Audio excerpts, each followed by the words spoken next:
Breaking news from around your world on this Tuesday, August 27th, 2019. I'm Larry Rice.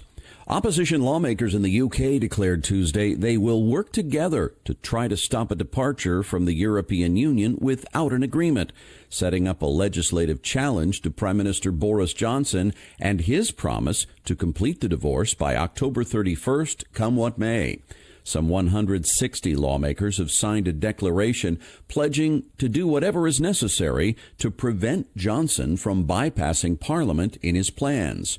Also, British Labour Party leader Jeremy Corbyn plans to hold a vote of no confidence for Johnson and then install himself as interim Prime Minister to stop Britain from leaving the European Union without a deal.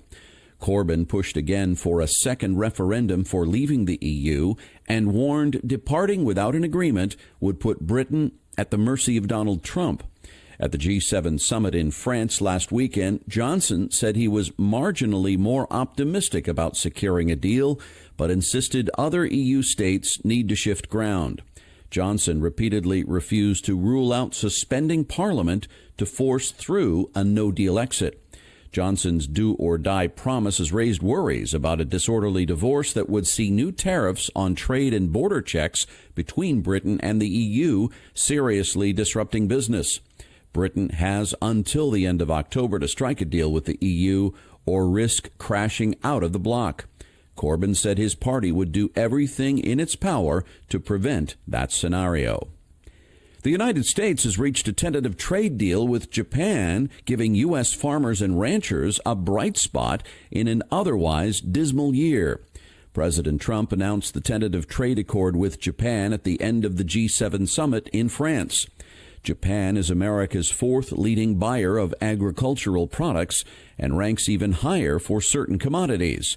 It is the top importer of U.S. beef, for example, and the second leading buyer of corn. There had been real concern that U.S. farmers would lose the Japanese market entirely this year after the U.S. left the Trans-Pacific Partnership negotiated by the Obama administration. However, Trump withdrew from that deal shortly after taking office, saying his administration would negotiate trade deals bilaterally with individual countries. Trump announced the deal with Japan in principle.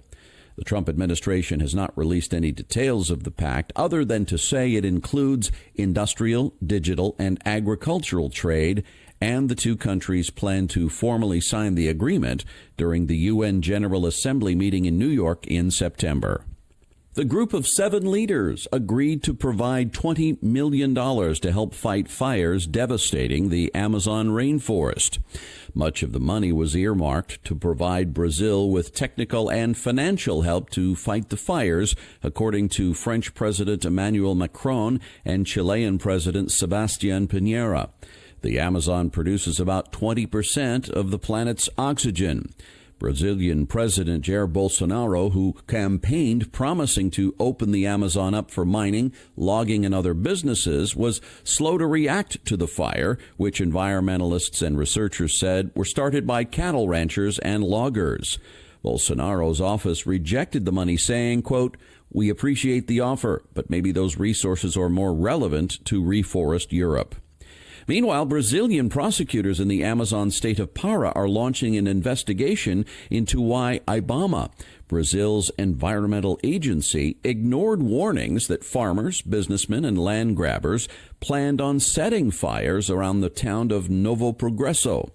Prosecutors say that on August 5th, a farmer told a local newspaper that on August 10th, they planned on setting fires to show the president that we want work, saying that they could only clear the land by cutting down trees and burning everything down. IBAMA finally responded 2 days after the fires were set and said police had to leave the area because it was dangerous. This month, there have been more than 26,000 fires reported in the Amazon. A tropical storm in the Philippine Sea will unleash flooding, rainfall, and elevate the risk of mudslides across the northern Philippines into early Wednesday. The storm, which is known as Jenny in the Philippines, is expected to make landfall in eastern Luzon late Tuesday into Wednesday, local time. Landfall is forecast to occur Tuesday night, local time. A continued west-northwest track will take the storm quickly across northern Luzon and into the South China Sea by Wednesday. The tropical cyclone's been given the name Podul by the Japan Meteorological Agency.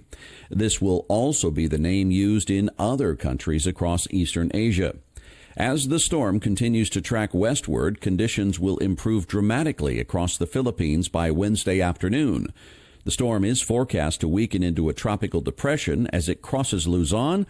However, strengthening is once again expected as it tracks westward over the South China Sea from Wednesday into Friday.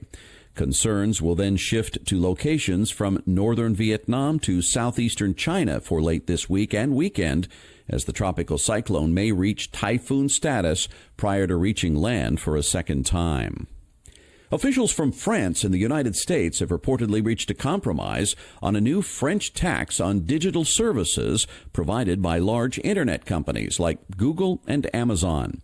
The new agreement stipulates that France would repay companies the difference between its digital tax and whatever taxes come from the Organization for Economic Cooperation and Development's planned mechanism. French President Macron praised the agreement while maintaining that France will nix its national tax if and when his preferred method of an international tax system is implemented. President Trump had previously repeatedly threatened to tax French wine if Paris moved forward with its approved 3% tax on digital services. A judge ruled that Johnson & Johnson contributed to Oklahoma's opioid crisis and ordered the consumer products giant to pay $572 million to help address the damage.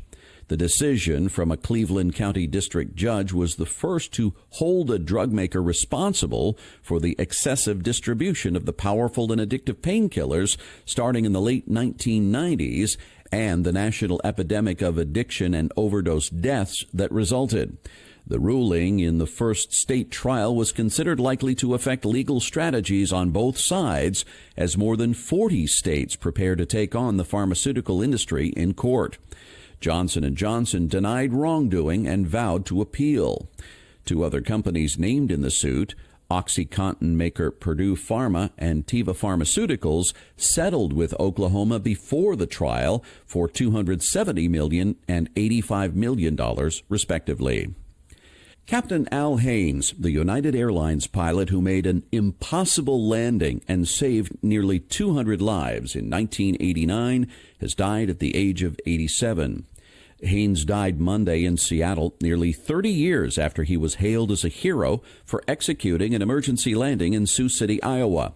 While 110 passengers and one crew member died in the crash landing, the Federal Aviation Administration cited Haynes' piloting skills for saving 184 lives. Haynes was flying a DC-10 from Denver when a turbine blade shot out of the tail engine, severing all hydraulic lines and cutting off all steering and speed control. Haynes and his flight crew regained some control by adjusting power to the remaining two engines on the wings. They headed for the Sioux Falls Airport in a slow, circling descent. The jumbo jet ultimately cartwheeled across the runway and plowed into a cornfield. Using simulators, the National Transportation Safety Board determined that pilots could pick touchdown position, direction, or altitude, but a safe landing was virtually impossible. Haynes, who was a pilot for the U.S. Marines, never saw himself as a hero and never forgot those who died in the crash. He spent his years in retirement volunteering as a Little League baseball umpire and high school football announcer. And that's your update for this Tuesday, August 27th, 2019. I'm Larry Rice. Thanks so much for listening, and I hope you have a wonderful day.